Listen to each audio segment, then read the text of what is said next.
Hello guys, this is Swati. आज मैं बात करने वाली हूँ सीरीज़ एको के बारे में, जिसे आप डिज्नी हॉटस्टार पर देख सकते हैं। इस सीरीज़ में 5 एपिसोड्स हैं, जिनका रन टाइम लगभग 35 से 45 मिनट्स के बीच का है। यहाँ पर गोर, प्रोफैनिटी, एडल्ट सीन्स बिल्कुल भी नहीं है। जो भर भर कर मिलेगा आपको वो है violence, and I would recommend this series for adults and teenagers also can go for that, but definitely not for children. यहाँ पर हिंदी डबिंग भी अवेलेबल है, जो कि ठीक ठाक ही है।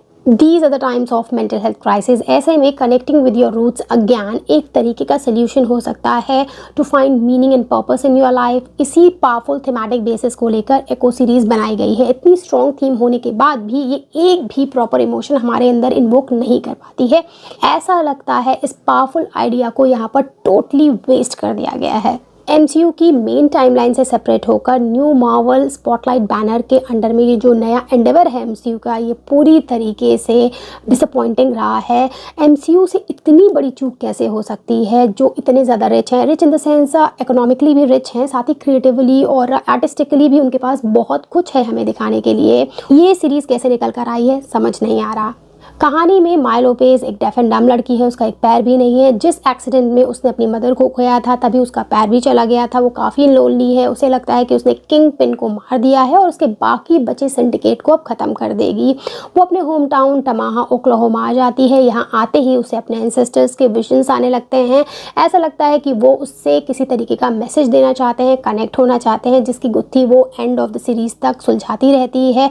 दूसरी तरफ पिन मरा नहीं है, वो अभी भी एफर्ट लगा रहा है माया को अपनी तरफ करने के लिए। कहानी में बहुत स्कोप था, जिसे किसी भी तरीके से उस पोटेंशियल तक यूज़ नहीं किया गया है जिसका वो हकदार था। नेटिव प्राइड के साथ यहाँ पर मैट्रियार्कल फेमिनिज्म और चाइल्डहुड ट्रॉमा को अमालगमेट करने की कोशिश की गई है, क्योंकि माया लोपेज को चाइल्डहुड ट्रॉमा है। उसने अपनी मदर को बचपन में ही खो दिया था और ऐसे बच्चों को ईजिली मैनिपुलेट किया जा सकता है, जो किंग पिन ने किया भी। लेकिन अगैन इन तीनों चीज़ों को भी वो अच्छे से नहीं दिखा पाए हैं, उसमें भी फेल हो गए हैं। फाइट सीन्स की तो ये हालत है कि आपको जो इन बिटवीन कट्स होते हैं ना, वो दिखेंगे। इतने बड़े फ्लॉज आपको यहाँ पर नजर आएंगे और किंग पिन जैसा करिज्मेटिक कैरेक्टर भी आपको हल्का लगने लगेगा। न जाने क्या कुछ इस सीरीज़ के साथ गड़बड़ हुई है। मेरे लिए ये सीरीज़ 4 आउट ऑफ 10 ही है। बहुत मुझे दुख हुआ है, मेरी बहुत ज़्यादा एक्सपेक्टेशन थी इसके साथ। That's it from my side, bye bye.